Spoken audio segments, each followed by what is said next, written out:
পলাশ সাহার স্ত্রী সুস্মিতা সাহা, যিনি বিয়ের আগে অনেক সুন্দর করে নাচিয়েছিলেন তার নবজীবনের পদার্পণের সময়।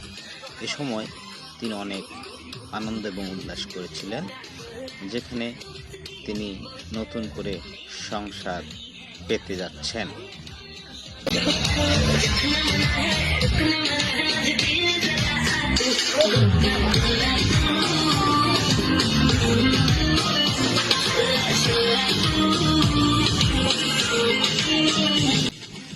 কিন্তু শেষ জীবনে তার এই স্মৃতিটা থেকে যাবে।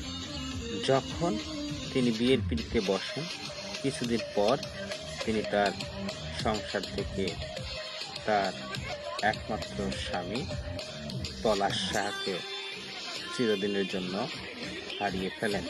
কিন্তু বিভিন্ন তথ্য মতে জানা যায় তার স্ত্রী সুস্মিতা সাহা একজন নিষ্পাপ এবং নির্দোষ ব্যক্তি ছিলেন, যেখানে তাকে অনেক টর্চার করা হতো এবং বিভিন্ন সময় তাকে বিভিন্ন হ্যারাসমেন্টের কথা বলা হয়ে থাকে।